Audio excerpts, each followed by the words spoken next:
of my boyfriend. And I said, honey, you've been awfully quiet. Is there anything wrong?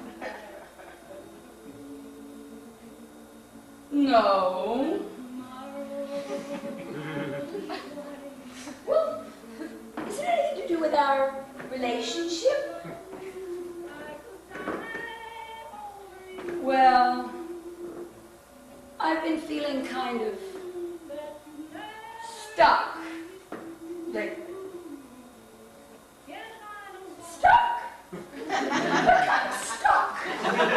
Being stuck. Well, I think we can dance together, but I think maybe we should have a little more space. Maybe we're a little too close. And we should improvise a bit. Well, you mean a little more cha-cha-cha, and a little more together and then apart, and a bit less face-to-face. Something like that. I think we could have a little different things in our dance.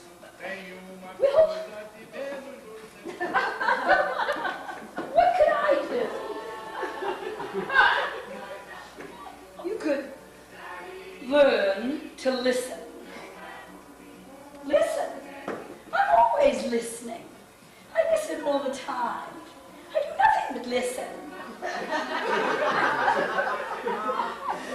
No. To listen, you have to be quiet. I am quiet. I'm really quiet and listening. Quiet and listening. Hush. How can I hear the music for our new dance when you're talking all the time?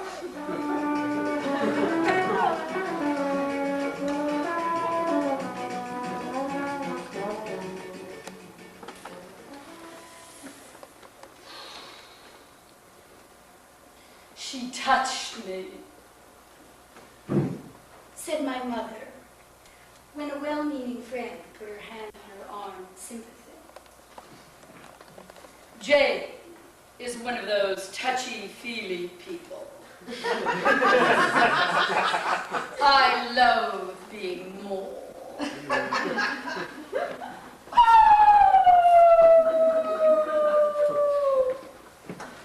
Lower your voice. She doesn't have anything to say anyway.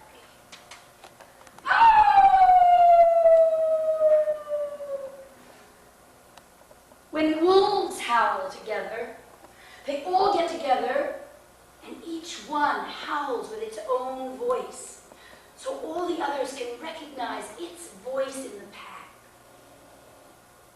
I'm afraid I don't have a voice. I'm afraid I'm a fraud. I feel like whenever I want to say anything really true, it sticks like a frog in my throat. Like when I started doing these performances, I got laryngitis. I'm afraid that I'm not really a painter, and that I'm not really an actress, I'm just pretending to be. And maybe I'm not really a social maven giving parties for important causes. Maybe I'm just a fake. Maybe I'm not really an meditator, sitting on my Zafu, obsessing about my boyfriend, about the dinner party list, about recycling. Is it Monday? Please.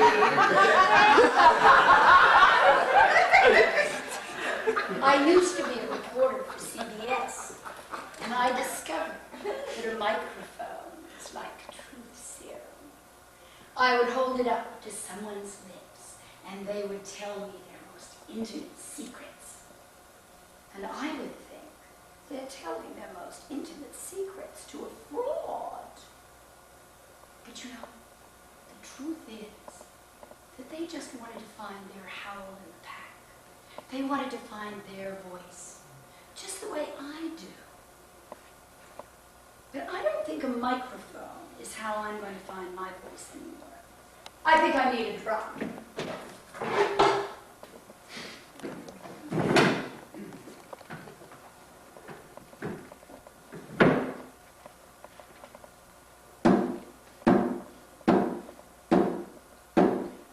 Great Spirit, send me a vision.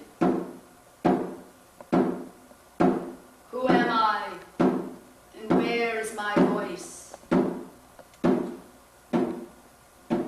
Across the sea comes a dolphin and swims up to me.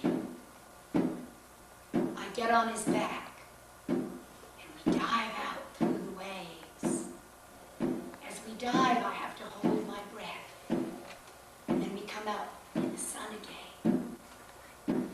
Eventually, we go into a bay. What shall I do? Where is my voice? Divorce yourself from your expectations. Wait a minute, let's talk about that. But the dolphin swam away. I walk up the beach. Coming towards me, down the sand, is a shaman. Gold, like the bark of a peeled madrone. He's covered with beads and feathers. We sit on each side of a little fire. He puts a piece of meat on the fire. It's a heart. It's my heart. It burns up. He dips his fingers in the ashes and puts them on my forehead. How will I know you in the other reality? I'll be a shaman there too. But you won't recognize me unless your heart burns up. You have to renounce everything you care about. All your occupations and preoccupations.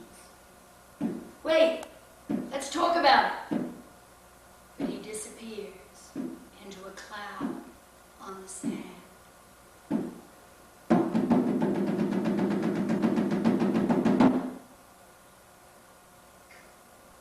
Occupations and preoccupations. Shamans always say the toughest things. I'm still pretty preoccupied with wolves. Do you want to know why I care about wolves? Wolves are howling while we're losing our freedom of speech. Because wolves are running free on the plains while we're stuck in traffic. Because wolves aren't greedy. Wolves would rather go hungry than to trespass on another pack's land. And wolves dare to show they love each other when we don't have the courage or the time. Wolves live in a pack, and we live in separate apartments. I wish that I lived in a community, in a pack. So when I woke up, I could tell my dreams to the other members of my pack. I had a dream the other night. I dreamt that I was a rusty pipe, and floating in it were little white feathers. And around the rim of the pipe, it said peace. I realized that those feathers were ground up angels. And that I want those angels to fly out of my throat and howl with the wolves on a moonlit night